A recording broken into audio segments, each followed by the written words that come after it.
Hey guys, and welcome back to Mad About Skin. In today's video, we are talking the Inkey List. I started my journey with Inkey List products around a year ago, and so I thought this was a really great time to sit down and almost give you an update. So much has happened in the past year. From my skin itself has actually changed, my skin type has evolved, my thoughts and feelings towards skincare and the approach that I want to take has also developed, and the way that I see brands and the way they present themselves has also changed. So I wanted to just sit down and give a little bit of an update. In this video, we're going to cover those products that are still ding ding ding holy grail included in my skincare routine from the Inkey List, and those products which maybe I've just changed my opinion of and don't feature as regularly. So sit back, relax, and let's talk all things the Inkey List. So over the last year, I say that my approach to skincare, my skin itself, and my approach to brands has changed. And I think a lot of this has been driven by trends which come and go in skincare as they do in fashion and all other industries.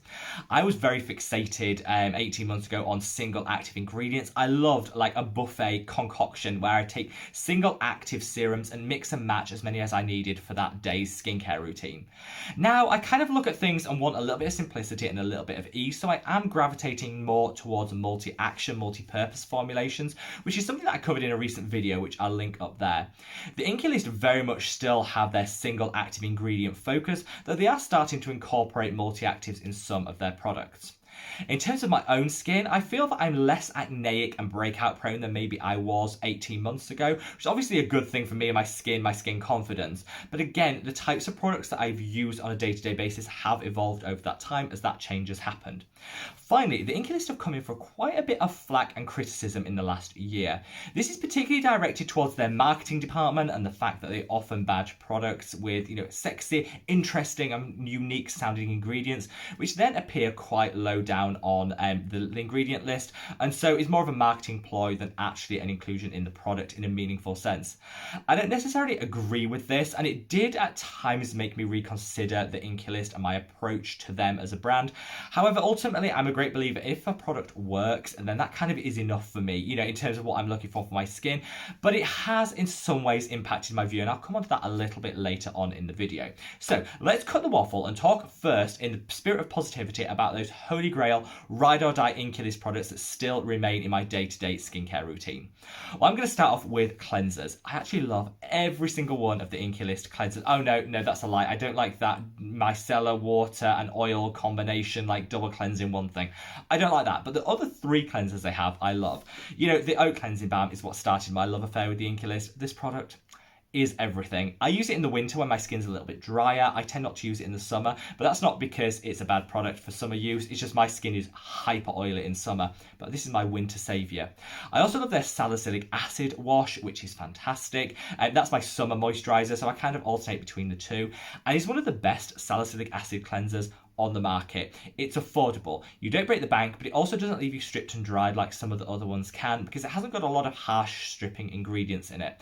I use it as an all over body wash as well as on my face because I am acneic on the chest and back, but I just love the product and would totally recommend it. And then finally, their newest launch, which is the fulvic acid brightening cleanser. Now, when I spoke earlier about some of the marketing claims and them getting red to fill for it, this is very much one of those. So fulvic acid is like the interesting name. It's the unique ingredient that probably no one's heard of, but actually it's not in a high concentration. It's quite low down on the ingredients list. However, if you could put that aside, I actually think this is a fantastic cleanser. I don't think I'm getting any brightening from this, maybe around the margins, but not in a meaningful way. But it does get everything off my skin that I want it to do. It doesn't strip and dry, and it's got a really nice luxury gel-like feel to it, which makes you feel like $1 million when you're applying it, but it's super affordable. So whilst, again, I did think twice about repurchasing this because of that marketing and some that have gone on around it, at the end of the day, it's a great cleanser that I enjoy using and works well for my skin, so I keep using it and I fully recommend it. I've left links to this alongside any other products I mentioned in the video below in the description box if it makes it easier for you guys. But the fulvic acid brightening cleanser, just a good cleanser, and you can't deny that. Well, we've started, so let's keep the controversy flowing, and this is the succinic acid blemish treatment. Again, the Inkey List were red to fill for highlighting the succinic acid, which is the unique, interesting sounding ingredient, when actually in this product the heavy lifting is probably done by the sulfur and the salicylic acid. However, I do think there's enough data and scientific reports on succinic acid to show that it can be beneficial for acne. Okay, it might not be, all conclusive, but I think as an ingredient in here, it definitely definitely does something.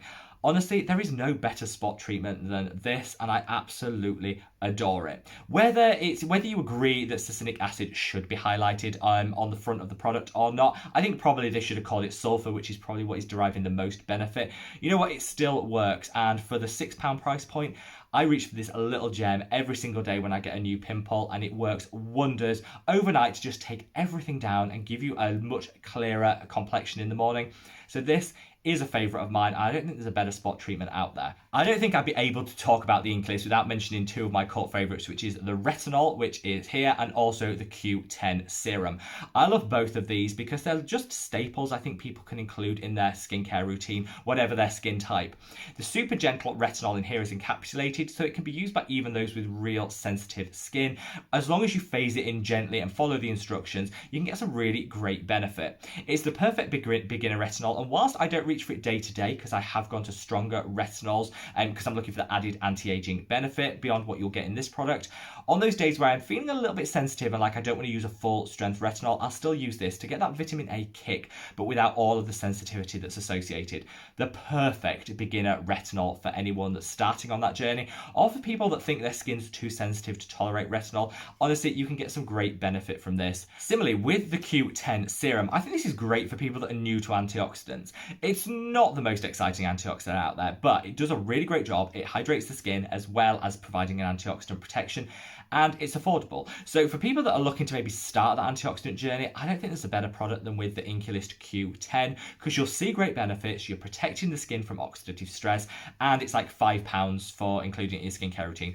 Such a great product, and one that, again, I still never put down, even though I go for more advanced antioxidants now, and I covered some of my favourites in a recent video, I'll link up there. I still like to apply this every so often, just because it's one of those products I just think it's a delight to use, and definitely great for people new to antioxidants. Finally, in the ding ding ding category, I'm going to call out the tranexamic acid overnight treatment. Tranexamic acid is fantastic as pigment corrector. It'll help even out the skin tone. It can also help with acne and inflammation. However, it's one of those ingredients that's quite difficult to find in everyday skincare, and so I'm really pleased the Inkey List have this product out there, which is an affordable way of getting tranexamic acid into your skincare routine without breaking the bank, and also in a really nice rich creamy formulation. I use this as my night cream because it's hydrating enough for my oily skin to act as a moisturiser as well. It's just an all-round amazing product. Now, I'd say with every ding ding ding holy grail, there comes those products which are just a wah wah wah total fail.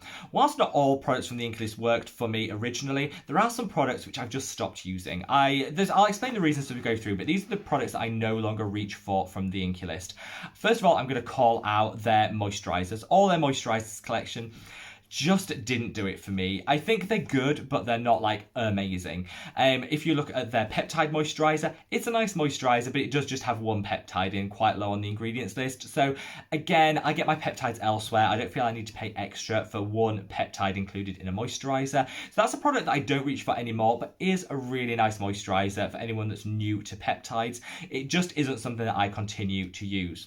Similarly, their Simbright moisturiser, again, the Simbright is the trade name of some of the ingredients that are included in there. It says it will brighten the skin. I noticed no difference. I used like 3 boxes of it, so I gave it a good chance to show those results. I saw no brightening. I think I get all the brightening I need from my serums. So this is a product that I just stopped using and don't gravitate towards anymore. Their vitamin C serums I found a little bit problematic. So this is the 15% vitamin C and epidermal growth factors, which is probably the best of their vitamin Cs. But again, I just found that there's other vitamin C derivatives I prefer. I found this one still stinged and tickled and just was a bit unpleasant to use on the skin. I don't think I got a whole host of benefit, and I found other things like the Sea Glow by Geek and Gorgeous I found I got better benefit from than this product, and so I don't reach for their vitamin Cs anymore. And finally, these two, hyaluronic acid and niacinamide. These are probably some of their best sellers and some of the cult favourites. I just don't think, I've come to the realisation on my skincare journey that we're overdoing it with niacinamide and hyaluronic acid. It's in just about every skincare product that we reach for. Do we then need to overdo it even more by adding a standalone serum for both of these? I just don't think we do. So for me, I've tried to eliminate standalone hyaluronic acid and niacinamide serums from my routine.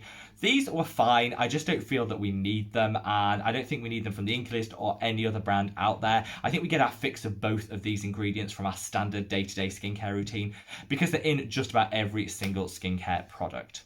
So there you have it, the products from the Inkey List that are still ding ding ding holy grails, and those that are mwah mwah mwah total fails that I've now no longer use.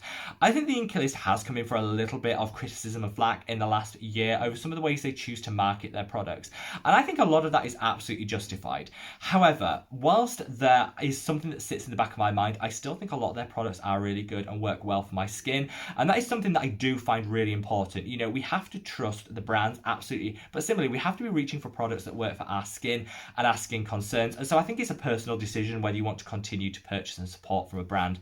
The ones that I've called out as the ding ding ding holy grails, I think I'll continue to use because their cleansers are honestly fantastic, and that succinic acid spot treatment, whilst I wish they'd rename it, is one of the best spot treatments out there, and for someone like me that has oily acne prone skin, this can be a really, really good addition. I'd love to know your thoughts and feelings. How have your feelings changed over the last year in regards to the Inkey List? Are you new to the brand and excited to try more, or have you just stepped it up and tried some different brands like I have and found some other dupes for some of their holy grail products? I'd love to know, so leave me a comment below. Wherever you are in the world, guys, stay safe, stay well, and I look forward to seeing you in the next video. Take care. Bye.